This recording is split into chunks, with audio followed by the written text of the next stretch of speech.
নিয়ে এসেছো একে? তোমার ফাঁসি হবে। মরা মানুষকে জীবিত করার যোগ্যতা কি তোমার আছে? Look at this. We cannot ignore it any longer. This demands action now. Listen to me. We hear you. গ্রামের নাম মানচিত্রে খুব কমই পাওয়া যেত। সীমান্তের এতটাই কাছে যে রাতে মাঝে মাঝে গুলির শব্দ বাতাসে মিশে যেত। মানুষ ভয়ের সাথে অভ্যস্ত ছিল। শিশুরা প্রশ্ন করত না এবং মায়েরা প্রতি রাতে দোয়া করে ঘুমাতে যেত। সেই গ্রামেই থাকত আরাভ, বয়স ১৯ বছর। চেহারা বয়সের তুলনায় বড় এবং চোখ দায়িত্ববোধে ভরা। তার ঘরে দুজন মানুষই ছিল, সে এবং তার মা। বাবাকে সে কখনো দেখেনি। মানুষ বলতো সীমান্তে মজুরি করার সময় একদিন আর ফিরে আসেনি। মা সেদিন থেকে আর কালো কাপড় পরেনি, কিন্তু হাসতেও ছেড়ে দিয়েছে। প্রতিদিন সকালে মা সূর্য ওঠার আগে উঠত, উনুন জ্বালাত, আরাবের জন্য শুকনো রুটি আর সামান্য লবণ রাখত, তারপর বেরিয়ে যেত। গ্রামের সেই সব ঘরগুলোতে যেখানে তার হাতের প্রয়োজন ছিল কিন্তু তার সম্মান ছিল না। বাসন মাজত, মেঝে মুছত, কাপড় ধুত এবং সেই টাকা দিয়েই সে আরাফকে পড়িয়েছিল। গ্রামের সরকারি স্কুল থেকে শুরু করে শহরের মেডিকেল কলেজ পর্যন্ত আরাফ পড়াশোনায় মেধাবী ছিল, কিন্তু তার চেয়েও বেশি ছিল জেদি। মানুষ যখন বলতো সীমান্তের গ্রামের ছেলে ডাক্তার হবে, তখন সে শুধু বই খুলে বসত। তার বিশ্বাস ছিল চিৎকারে নয়, কাজের মাধ্যমে জবাব দিতে হয়। সীমান্তে সেনাবাহিনীর চৌকি গ্রাম থেকে মাত্র কয়েক কিলোমিটার দূরে ছিল। মাঝে মাঝে জওয়ানরা গ্রামের মধ্য দিয়ে যেত। শিশুরা তাদের দেখে খুশি হতো। আরাবের মা প্রতিবার মুখ নামিয়ে মাথা নিচু করে নিত। একদিন দুপুরের সময় যখন বাতাস অদ্ভুতভাবে ভারী ছিল, গ্রামে হুলুস্থুল পড়ে গেল। খবর ছড়িয়ে পড়ল বর্ডারে একজন জওয়ান অজ্ঞান হয়ে গেছে। মানুষ দৌড়ে এলো, কেউ পানি নিয়ে, কেউ ভয় নিয়ে। আরাব তখন বইয়ে মুখ গুজে বসেছিল। অ্যানাটমির চ্যাপ্টার, শ্বাস প্রশ্বাস, ফুসফুস, অক্সিজেন। সে হইচই শুনে বাইরে বের হলো। সীমান্তের দিকে ধুলো উঠছিল। একটি অ্যাম্বুলেন্স দ্রুত গ্রামের কাঁচা রাস্তা দিয়ে ছুটে যেতে দেখা গেল। শহীদ হয়ে গেছে, কেউ একজন বলল। শব্দটি আরাবের কানে বিঁধল। সে কিছু না ভেবেই নিজের চপ্পল তুলে দৌড় দিল। ছোট্ট সেই সামরিক হাসপাতালে বিশৃঙ্খলা চলছিল। একজন জওয়ান স্ট্রেচারের উপর পড়েছিল, মুখ নীল, ঠোঁট শুকনো। ডাক্তাররা উচ্চস্বরে বলছিলেন, নো পালস, ডিক্লেয়ার। কাগজে কলম চলল। আরব দরজার কাছে দাঁড়িয়েছিল, হাঁপাচ্ছিল, ঘামে ভেজা। তার নজর জওয়ানের বুকের উপর আটকে গেল। একটি হালকা নড়াচড়া, খুব হালকা, এতটাই হালকা যে হয়তো শুধু সেই দেখতে পেয়েছিল। এটি জীবিত আছে। তার কণ্ঠ কাঁপছিল, কিন্তু শব্দগুলো পরিষ্কার ছিল। সবার নজর তার দিকে গেল। তুমি কে? একজন ডাক্তার বিরক্ত হয়ে জিজ্ঞেস করলেন। আমি মেডিকেল স্টুডেন্ট, আরব বলল, এবং এটি এখনও বেঁচে আছে। রুমে নিস্তব্ধতা নেমে এলো। কেউ একজন হেসে দিল। আবেগে ভেসে যাচ্ছে। আরব সামনে এগিয়ে এলো। তার বুক দ্রুত কাঁপছিল। স্যার, যদি এখন অক্সিজেন আর সঠিক উপায়ে রিসাসিটেশন দেওয়া যায় তাহলে হয়তো বাঁচানো যাবে। বের করো একে এখান থেকে, আদেশ এলো। দুজন সিপাহী তার দিকে এগিয়ে এলো, কিন্তু আরব সরল না। তার চোখে ভয় ছিল না, শুধু একটি কথা ছিল, যদি সে চুপ থাকে তবে একটি প্রাণ চিরতরে হারিয়ে যাবে। আর সেখানে সীমান্তের সেই ছোট হাসপাতালে একজন গরিব মায়ের ছেলে ভাগ্যের বিরুদ্ধে দাঁড়িয়েছিল। রুমের নীরবতা অদ্ভুত ছিল, এমন নীরবতা যেখানে প্রতিটি শ্বাস ভারী মনে হয়। আরবের সামনে স্ট্রেচারে পড়ে থাকা জওয়ানটি এখনও নড়ছিল না। নীল হয়ে যাওয়া চামড়া, চোখ অর্ধেক খোলা, বুকে স্পষ্ট কোনো ওঠানামা নেই। কিন্তু আরবের দৃষ্টি সেখানে ছিল না যেখানে বাকিরা দেখছিল। সে ঘাড়ের কাছে দেখছিল, ক্যারোটেড আর্টারি, খুবই হালকা, কিন্তু স্পন্দন আছে। আরব আবার বলল, দুর্বল কিন্তু আছে। একজন সিনিয়র ডাক্তার বিরক্ত হয়ে বললেন, তুমি স্টুডেন্ট, এখানে সিদ্ধান্ত আমরা নেব। আরব প্রথমবার উঁচু গলায় বলল, স্যার, সিদ্ধান্ত ভুল হলে এই জওয়ান ইতিহাস হয়ে যাবে, আর সঠিক হলে একজন জীবিত মানুষ। রুমে থাকে কয়েকজন নার্স থেমে গেল। একজন মেশিনের দিকে তাকালো। মনিটরে লাইন প্রায় সোজা ছিল, কিন্তু পুরোপুরি নয়। বিপি? আরব জিজ্ঞেস করল। খুব লো, নার্স বলল। আরব দ্রুত বলল, হাইপক্সিয়া হয়েছে, অক্সিজেন স্যাচুরেশন কমে গেছে, সম্ভবত কোল্ড এক্সপোজার আর ব্লাড লসের কম্বিনেশন। ডাক্তাররা তার দিকে তাকালেন। এখন আর হাসি ছিল না, বিরক্তিও ছিল না, এখন ছিল সন্দেহ। তুমি কি চাও? সিনিয়র ডাক্তার জিজ্ঞেস করলেন। আরব একটা দীর্ঘশ্বাস নিল। 5 মিনিট, মাত্র 5 মিনিট। কিছু সেকেন্ড পার হলো। বাইরে সৈনিকদের আওয়াজ ছিল। ভেতরে মেশিনের। ঠিক আছে, ডাক্তার বললেন, যদি কিছু ভুল হয় তবে দায়ভার আমার। আরফ কথা শেষ করল। অক্সিজেন মাস্ক লাগানো হলো, ওয়ার্ম ব্ল্যাঙ্কেট, আইভি লাইন। আরবের আঙুল কাঁপছিল, কিন্তু মস্তিষ্ক স্থির ছিল। তার মায়ের কথা মনে পড়ল। শীতের সকালে ঠান্ডা পানিতে বাসন মাজত আর বলতো, পড়াশুনো কর বাবা, তোকে মজবুত হতে হবে। সে জওয়ানের বুকের উপর হাত রাখল, হালকা প্রেশার, তারপর সঠিক রিদম। সিপিআর নয়, সে বলল সাপোর্টিভ রেসপিরেশন। মনিটরে লাইন নড়ল, একটি বিপ, তারপর দ্বিতীয়টি।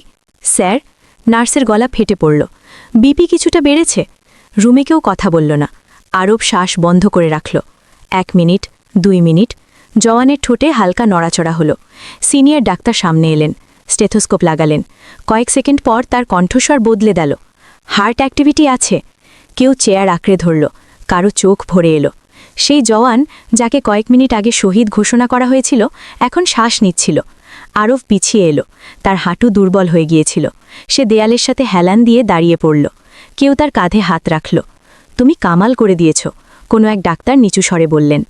আরব মাথা নেড়ে বলল, না স্যার, যা সঠিক মনে হয়েছে সেটাই করেছি। কিন্তু বাইরে গল্পটা অন্যরকম হয়ে গিয়েছিল। একজন জওয়ান যে মারা গিয়েছিল সে এখন জীবিত, আর তাকে জীবিত বলা মানুষটি এক গরিব মায়ের ১৯ বছরের ছেলে। বাইরে কর্মকর্তাদের পায়ের শব্দ দ্রুত হচ্ছিল, আর আরব তখন জানত যে এটি শুধু একটি প্রাণ বাঁচানোর গল্প নয়, এটি তার জীবনের সবচেয়ে বড় যুদ্ধের শুরু। হাসপাতালের বাইরে এখন ভিড় জমে গেছে। গ্রামের মানুষ, কিছু জওয়ান, কিছু অফিসার, সবার মুখে একটাই ভাব, বিস্ময়। যে জওয়ানকে কিছুক্ষণ আগে শহীদ ঘোষণা করা হয়েছিল সে এখন আইসিইউতে, জীবিত।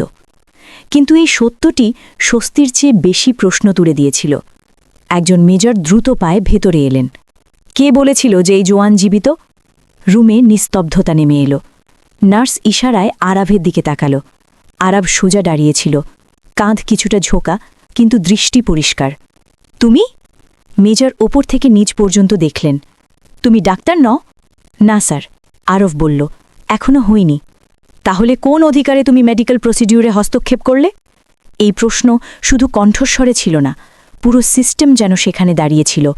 আরব কয়েক সেকেন্ড ভাবল, তারপর বলল, স্যার, যদি আমি হস্তক্ষেপ না করতাম তাহলে আপনি এখন একটি ফাইলে সই করতেন।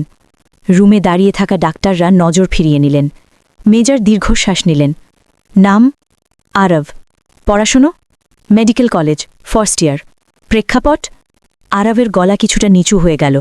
সীমান্তের গ্রাম থেকে এসেছি, মা মানুষের বাড়িতে কাজ করেন। কিছু অফিসারের মুখ শক্ত হয়ে গেল, যেন এই তথ্যটি অন্য কিছুর চেয়ে বেশি ভারী। তুমি জানো, মেজর বললেন, যদি জওয়ানের কিছু হয়ে যেত তবে তোমার ওপর গুরুতর অভিযোগ লাগত। আরব মাথা নাড়ল। জানতাম স্যার। তা সত্ত্বেও আমি তাকে মরতে দেখতে পারতাম না। রুমে কিছুক্ষণ কেউ কথা বলল না। আইসিইউর ভেতর থেকে মেশিনের বিপ শোনা যাচ্ছিল, নিয়মিত, স্থির, জীবিত থাকার শব্দ। সেই সময় গ্রামের এক কোণে আরবের মা বসেছিল। কেউ এসে বলল, তোর ছেলে সেনার হাসপাতালে আছে। তার হাত থেকে থালা পড়ে গেল। সে কিছু না জিজ্ঞেস করেই বেরিয়ে পড়ল, খালি পায়, ওড়না অর্ধেক মাথায়, অর্ধেক বাতাসে। হাসপাতালে পৌঁছাতে পৌঁছাতে তার ঠোঁট শুকিয়ে গিয়েছিল। সে আরবকে দেখল, চারপাশে ইউনিফর্ম পরা লোক, মাঝখানে তার ছেলে। কি করলি তুই? সে ভয়ে জিজ্ঞেস করল। আরব শুধু এতটুকু বলল, মা, সে জীবিত আছে। মা কিছু বলেনি, শুধু তার কবজি ধরে ফেলল, যেন নিশ্চিত হতে চাইছে যে সেও জীবিত আছে। বিকেল নাগাদ রিপোর্ট আসতে শুরু করল। জওয়ানের অবস্থা স্থিতিশীল ছিল।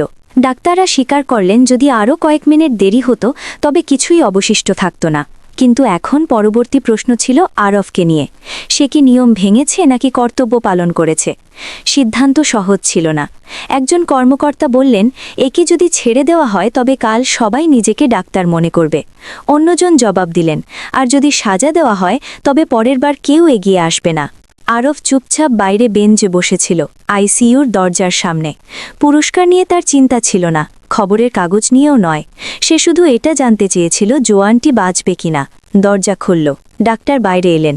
বিপদের বাইরে আছে, তারা বললেন। আরব চোখ বন্ধ করল। সেদিন সে প্রথমবার স্বস্তির শ্বাস নিল, কিন্তু ভেতরে কোথাও সে জানত এই গল্প এখনও শেষ হয়নি, আসল সিদ্ধান্ত এখনও বাকি। রাত গভীর হয়েছিল, সীমান্তে ঠান্ডা বেড়ে গিয়েছিল, কিন্তু হাসপাতালের ভেতরের পরিবেশ ছিল আরও শীতল। আরফ বেঞ্চে বসেছিল, পিঠ দেওয়ালের সাথে লাগানো, হাঁটুতে কোনোই ঠেকিয়ে হাতের তালুতে মুখ লুকানো। ক্লান্তি এখন শরীরে নেমে এসেছে। আইসিইউর কাঁচের ওপারে জোয়ান শুয়েছিল, জীবিত, শ্বাস নিচ্ছে। এই কথাটিই আরফকে সোজা হয়ে বসতে দিচ্ছিল না। যদি সে বেঁচে যায় তবে সব ঠিক ছিল, আর যদি না বাঁচে তবে কিছুই ঠিক ছিল না। সেই সময় একজন সিনিয়র অফিসার রুমে ঢুকলেন, তার সাথে আরও দুজন লোক, মুখে কঠোরতা, কণ্ঠে অধিকার। আরব, সে নাম নিল।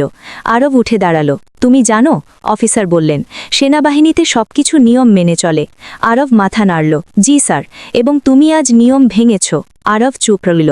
যদি জোয়ানের কিছু হয়ে যেত, গলা ভারী হয়ে এলো, তবে বিষয় অনেক দূর গড়াতো। আরব প্রথমবার জবাব দিল, স্যার, যদি আমি কিছু না করতাম তবুও সে বাঁচত না। রুমে নিস্তব্ধতা নেমে এলো। অফিসার কিছুক্ষণ তার দিকে তাকিয়ে থাকলেন, তারপর বললেন, তুমি সাহসী নাকি বোকা? আরফ নিচু স্বরে বলল, স্যার, আমি শুধু যা পড়েছি তাই প্রয়োগ করছিলাম। পরদিন সকালের মধ্যে খবর গ্রামে পৌঁছে গিয়েছিল। মানুষ দরজায় দাঁড়িয়েছিল, কেউ ফিসফিস করছিল, কেউ গর্বের সাথে দেখছিল। ওই সেই ছেলেটা না যে জওয়ানকে বাঁচিয়েছে? আরবের মা চুপচাপ বসেছিল। তার হাতে কাঁপুনি ছিল না, কিন্তু বুক দ্রুত ধরফর করছিল। তার ভয় ছিল পুরস্কার নিয়ে নয়, সংবাদপত্র নিয়ে নয়, তার ভয় ছিল সিস্টেম নিয়ে। দুপুরে মেডিকেল কলেজ থেকে কল এলো। তুমি কোথায়? এক কঠোর কণ্ঠস্বর। আরব সত্যিটা বলল। এই বিষয়টি কলেজ পর্যন্ত পৌঁছে গেছে, কণ্ঠটি বলল। কেউ কেউ বলছে তুমি তোমার সীমা অতিক্রম করেছ। আরব ভন বন্ধ করল। সে ভাবল, সীমা? সে তো সবসময় সীমার মধ্যেই বেঁচে এসেছে। গ্রামের সীমা, দারিদ্র্যের সীমা, এখন আইনের সীমা। বিকেলে জওয়ানের চোখ খুলল। প্রথম প্রশ্ন সে করল, আমি কোথায়? ডাক্তার বললেন, তুমি নিরাপদ। জওয়ান নিচু স্বরে বলল, আমাকে কেউ যেন টেনে ফিরিয়ে এনেছে, যেমন কেউ আমাকে মরতে দিতে চাইছিল না। ডাক্তার চুপ থাকলেন। বাইরে দাঁড়িয়ে থাকা অফিসার এটি শুনলেন। তিনি একটি দীর্ঘশ্বাস নিলেন। রাতে সিদ্ধান্ত এলো, আরবকে অস্থায়ীভাবে হেফাজতে নেওয়া হবে না, তদন্ত চলবে। কিন্তু একটি কথা পরিষ্কার ছিল, সে কারো প্রাণ বাঁচিয়েছে, আর এই কথাটি এখন ফাইলের বাইরে চলে গিয়েছিল। পরদিন সকালে খবরের কাগজে একটি ছোট খবর ছাপা হলো। সীমান্তে শহীদ ঘোষিত জওয়ান জীবিত, মেডিকেল ছাত্রের বিচক্ষণতায় বাঁচল প্রাণ। নাম ছোট ছিল, কিন্তু প্রভাব ছিল অনেক বড়। আরব খবরের কাগজটি ভাঁজ করে মায়ের দিকে তাকাল। ভয় লাগছে? সে জিজ্ঞেস করল। মা মাথা নাড়ল। হ্যাঁ, কিন্তু গর্ব তার চেয়ে বড়। আরব খামোশ হয়ে গেল, কারণ সে জানত এখন প্রশ্ন এটা ছিল না যে সে কি করেছে। এখন প্রশ্ন ছিল, পৃথিবী তার এই কাজকে গ্রহণ করবে কিনা। পরবর্তী কয়েকদিন অদ্ভুত ছিল, আরবের জন্যেও এবং তার গ্রামের জন্যেও। যে ছেলেকে কাল পর্যন্ত কেউ চিনত না, আজ তার নামে বিতর্ক হচ্ছে। সে সঠিক করেছে? সে নিয়ম ভেঙেছে? যদি প্রতিটি স্টুডেন্ট এমনটা করতে শুরু করে তবে? খবরের কাগজে ছোট কলম ছিল, টিভিতে বিতর্ক। কেউ তাকে হিরো বলল, কেউ বিপদ। আরব এসব দেখত না। সে সকালে উঠে সেটাই করত যা সে সবসময় করে এসেছে, পড়াশোনা। কিন্তু এখন বই খুললেই মন অন্যদিকে চলে যেত। মেডিকেল কলেজে তাকে ডাকা হলো। কনফারেন্স রুমে 5 জন লোক বসা ছিল, ডিন, 2 জন সিনিয়র প্রফেসর, একজন আইনি উপদেষ্টা এবং একটি মুখ যা সে চিনত না। কিছুক্ষণ পর ডিন বললেন, আমরা তোমাকে সাজা দিচ্ছি না, কিন্তু তোমাকে এটাও বুঝতে হবে যে এই উদাহরণটি বিপজ্জনক। আরব ধীরে ধীরে বলল, স্যার, উদাহরণটি প্রাণ বাঁচানোর ছিল। সেদিন বিকেলেই জাবানের পরিবারকে ডাকা হলো, মা, বাবা, স্ত্রী। জাবান হুইলচেয়ারে ছিল, দুর্বল কিন্তু হাসিমুখ। সে আরবকে দেখল। তুই কি সেই? সে জিজ্ঞেস করল। আরব মাথা নাড়ল। জাবান তার হাত ধরে ফেলল। আমি তোর কাছে ঋণী। আরব হাত সরিয়ে নিল। না ভাইয়া, আমি বিশেষ কিছু করিনি। জাবানের মা সামনে এলেন। তিনি আরবের কপালে হাত রাখলেন। তুই আমার ছেলেকে ফিরিয়ে দিয়েছিস। তার কণ্ঠ কাঁপছিল। ভগবান তোকে অনেক বড় করুক। আরবের চোখ ভরে এলো। কিন্তু সেই রাতেই একটি নোটিশ এলো। মামলার তদন্ত শেষ না হওয়া পর্যন্ত আরবকে কোনো ক্লিনিক্যাল কার্যক্রম থেকে দূরে রাখা হবে। মা কাগজটি পড়ল, বুঝতে পারল না, কিন্তু ভয়টি বুঝতে পারল। এখন কি হবে? সে জিজ্ঞেস করল। আরব কাগজটি ভাঁজ করল। পড়াশোনা হবে মা। সে হাসার চেষ্টা করল, কিন্তু ভেতরে প্রশ্ন ছিল, সঠিক করার কি এটাই দাম? 2 সপ্তাহ পর দিল্লি থেকে একটি টিম এলো, সেনাবাহিনী, মেডিকেল কাউন্সিল এবং শিক্ষা মন্ত্রণালয়ের লোকজন। জিজ্ঞাসাবাদ হলো, রিপোর্ট দেখা হলো, ভিডিও ফুটেজ দেখা হলো। প্রতিটি প্রশ্নের পর একই জবাব, আমি প্রাণ বাঁচানোর চেষ্টা করেছি। একজন অফিসার শেষে জিজ্ঞেস করলেন, যদি আবারও একই পরিস্থিতি আসে? আরব না ভেবেই বলল, আবারও সেটাই করব। রুমে কেউ কথা বলল না, সিদ্ধান্ত আসতে সময় লাগল, এবং সেই অপেক্ষায় আরব অনেক কিছু শিখল। নাম কখনো কখনো সম্মান নয়, বোঝা হয়ে যায়, কিন্তু যদি বোঝাটি সঠিক কারণের হয় তবে তা বহন করা যায়। এবং তারপর একদিন সকালে ফোন বাজল। আরব, ওপাশ থেকে আওয়াজ এলো, সিদ্ধান্ত এসে গেছে। আরব চোখ বন্ধ করল। ফোনের ঘণ্টা তখনও আরবের কানে বাজছিল। সে রিসিভার কান থেকে সরালো, তারপর আবার লাগালো। হ্যাঁ, আমি শুনছি। তার আওয়াজ নিচু ছিল। ওপাশ থেকে আওয়াজ এলো, কাল সকাল 9টায় দিল্লি পৌঁছাও, ফাইনাল ডিসিশন সেখানেই জানানো হবে। ফোন কেটে গেল। আরব অনেকক্ষণ সেখানেই দাঁড়িয়ে রইল। মা উনুনের পাশে বসেছিল। সে আরবের চেহারা দেখেই বুঝে গেল বড় কিছু হতে চলেছে। ভয় লাগছে? মা জিজ্ঞেস করল। আরব মাথা নাড়ল। না মা, শুধু ভারী লাগছে। মা তার পিঠ চাপড়ে দিল। যা সঠিক করেছ তার ভয় হয় না। দিল্লির ইমারতগুলো আরবের গ্রামের থেকে একদম বিপরীত ছিল, উঁচু, শীতল এবং উদাসীন। একটি বড় কনফারেন্স হলে মিটিং চলছিল। এক পাশে সেনার কর্মকর্তারা, অন্য পাশে মেডিকেল কাউন্সিল, মাঝখানে শিক্ষা মন্ত্রণালয়ের লোক। আরব একদম কোণে বসেছিল, সাধারণ কাপড়, কোলে ফাইল। তার নাম ধরে ডাকা হলো, আরব কুমার। সে উঠল। একজন কর্মকর্তা বলতে শুরু করলেন, তোমার উপর অভিযোগ ছিল যে তুমি অনুমতি ছাড়া মেডিকেল হস্তক্ষেপ করেছ। আরব মাথা নিচু করল। কিন্তু তদন্তে এটাও পাওয়া গেছে, কণ্ঠস্বর বদলে গেল, যে তোমার কারণে একজন প্রশিক্ষিত সৈনিকের জীবন বেঁচেছে। রুমে সান্নাটা ছিল। নিয়ম ভাঙা হয়েছে, অফিসার বললেন, কিন্তু প্রাণ বেঁচেছে। তারপর তিনি ফাইল বন্ধ করলেন। তাই এই সিদ্ধান্ত নেওয়া হয়েছে যে তোমার ওপর কোনো শাস্তিমূলক ব্যবস্থা নেওয়া হবে না। আরবের আঙুল ভিজে গেল। শুধু তাই নয়, অন্য অফিসার বললেন, তোমাকে বিশেষ বীরত্ব এবং চিকিৎসা যোগ্যতা সম্মান দেওয়া হবে। আরব মাথা তুলল, তার চোখে অবিশ্বাস্য ভাব ছিল। আওয়াজ এগিয়ে চলল, তোমার পরবর্তী পড়াশোনার জন্য পূর্ণ বৃত্তি মঞ্জুর করা হচ্ছে। রুমে হালকা তালি বাজল। আরব কিছু বলল না, সে শুধু বলল, ধন্যবাদ। কিন্তু সেই জওয়ানটি? অফিসার হাসলেন, সে পুরোপুরি নিরাপদ। বিকালে আরব মায়ের সাথে স্টেশনে বসেছিল, হাতে সেই একই ফাইল, কিন্তু এখন আর বোঝা মনে হচ্ছিল না। মা কাগজগুলো ছুঁয়ে দেখল। এখন আর আমাকে কাজে যেতে হবে না? আরব মাথা নাড়ল। না মা। মায়ের চোখ ভরে এলো। তবে আমার পরিশ্রম সফল হল। ট্রেনের বাঁশি বাজল। আরব জানালা দিয়ে বাইরে তাকালো। সীমান্তের দিকে যাওয়া রেললাইন। তার মনে হল সে ফিরছে ঠিকই, কিন্তু বদলে গিয়ে। কয়েকদিন পর সেনার ক্যাম্পে একটি ছোট অনুষ্ঠান হল। জওয়ান হুইল চেয়ার থেকে উঠে দাঁড়াল। আরবকে স্যালিউট করল। আমার জীবন তোমার জন্য, সে বলল। আরব হাত জোর করল। আমার পড়াশোনা আপনার জন্য সার্থক হয়েছে। হাততালি ভেসে এলো। কিন্তু আরব জানত এটি শেষ নয়, এটি শুধু একটি মোড়। এক গরিব মায়ের ছেলে যে এখন শুধু ডাক্তার হতে চায় না, সে এমন ডাক্তার হতে চায় যে সঠিক সময়ে সঠিক জায়গায় দাঁড়িয়ে থাকতে পারে। অ্যাওয়ার্ডের চমক কয়েকদিনে ফিকে হয়ে গেল, কিন্তু আরবের ভেতরে অন্য কিছু জ্বলতে শুরু করেছিল, দায়িত্ববোধ। এখন সে কলেজে শুধু একজন স্টুডেন্ট ছিল না, মানুষ তাকে চিনতে শুরু করেছিল। ক্লাসে ফিসফিসানি হতো, এই সেই সীমান্তের কেসটা। কেউ সম্মানের সাথে দেখত, কেউ হিংসা নিয়ে, আবার কেউ এমনও ছিল যারা অপেক্ষা করছিল সে কখন আছাড় খায়। আরবের কিছু যায় আসত না। সে এখন আগের চেয়ে বেশি পড়ত, বেশি প্রশ্ন করত, বেশি মনোযোগ দিত। সে জানত একটি ভুল এখন শুধু তার একার হবে না, তার মায়ের জীবনও বদলে গিয়েছিল। এখন তাকে অন্যের বাড়িতে বাসন মাজতে হতো না, কিন্তু সে হাত খালি রাখেনি। যদি এই গল্পটি আপনার হৃদয় স্পর্শ করে তবে লাইক অবশ্যই করবেন। আমাদের উম্মে রাইসা স্টোরি চ্যানেলটি সাবস্ক্রাইব করুন, বন্ধুদের সাথে শেয়ার করুন এবং কমেন্টে অবশ্যই জানান আপনি এই গল্পটি কোন শহর বা গ্রাম থেকে দেখছেন।